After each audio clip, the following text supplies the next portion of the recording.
ಎಲ್ಲರಿಗೂ ನಮಸ್ಕಾರ. ಆತ್ಮೀಯರೇ, ತಮ್ಮೆಲ್ಲರಿಗೂ ವಿಶ್ವ ಪರಿಸರ ದಿನದ ಶುಭಾಶಯಗಳು.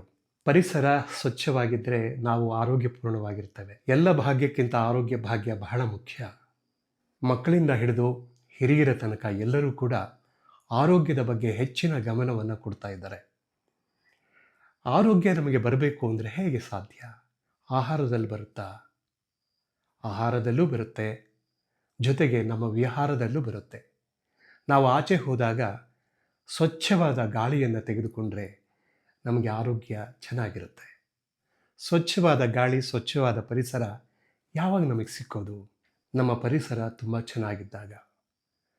ಅಲ್ಲಲ್ಲಿ ಗಿಡಮರಗಳನ್ನು ಬೆಳೆಸಿ ಅದರಿಂದ ಬೀಸುವಂತಹ ತಂಪಾದ ಗಾಳಿ ನಮ್ಮ ಮನಸ್ಸಿಗೆ ಆನಂದವನ್ನು ಕೊಡುತ್ತೆ, ನಮ್ಮ ಆರೋಗ್ಯವನ್ನು ಕಾಪಾಡುತ್ತೆ.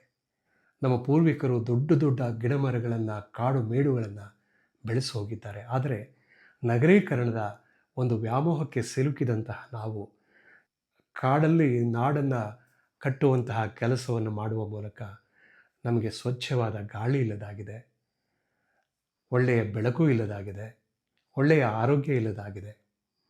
ಉದಾಹರಣೆಗೆ, ಎಷ್ಟು ವೆಹಿಕಲ್ಗಳು ರಸ್ತೆ ಮೇಲೆ ಓಡಾಡುತ್ತವೆ, ಎಷ್ಟು ಆಧುನಿಕತೆಗೆ ಮನುಷ್ಯ ಒಗ್ಗಿ ಹೋಗಿದ್ದಾನೆ. ಒಂದು ವೆಹಿಕಲ್ ಇಲ್ಲದೇ ಇದ್ದರೆ, ಅದೇನಾದರೂ ಕೆಟ್ಟು ಹೋಯಿತು ಅಂದರೆ ಅವನ ಚಟಪಟಿಕೆ ನೋಡಲಿಕ್ಕಾಗೋದಿಲ್ಲ. ಹೇಗಾದರೂ ಮಾಡಿ ಆ ವೆಹಿಕಲ್ ಬೇಗ ರೆಡಿ ಆಗಬೇಕು. ಸ್ವಲ್ಪ ದೂರ ಹೋಗಲಿಕ್ಕೂ ಕೂಡ ವೆಹಿಕಲ್ ಹತ್ತುವಂತಹ ಒಂದು ಯೋಚನೆ ಬಂದ್ಬಿಡುತ್ತೆ.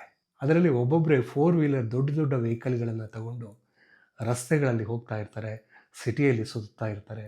ವೆಹಿಕಲ್ಗಳ ಅತಿಯಾದ ವೇಗ, ಅತಿಯಾಗಿ ಹೊಗೆ ಸೂಸುವಂತಹ ವಾಹನಗಳು, ಇದರಿಂದ ರಸ್ತೆಯಲ್ಲಿ ಹೋಗುತ್ತಿರುವಂತಹ ಆರೋಗ್ಯವಂತರಿಗೂ ಅಪಾಯವೇ.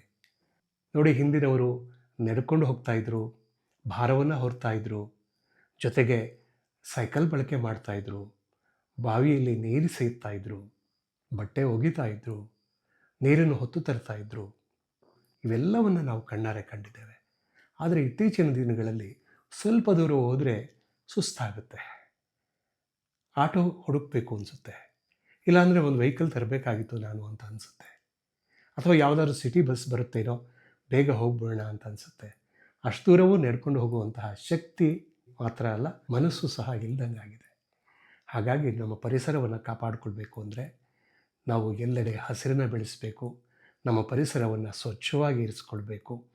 ಮತ್ತು ಮುಂದಿನ ಪೀಳಿಗೆಗೆ ನಾವು ಏನಾದರೂ ಕೊಡ್ತೀವಿ ಅಂತ ಹೇಳಿದ್ರೆ ಅದು ಒಳ್ಳೆಯ ವಾತಾವರಣವನ್ನು ಕೊಟ್ಟರೆ ಮಾತ್ರ ನಾವು ಈ ಜನ್ಮದಲ್ಲಿ ಬದುಕಿದ್ದಕ್ಕೂ ಸಾರ್ಥಕವಾಗುತ್ತೆ.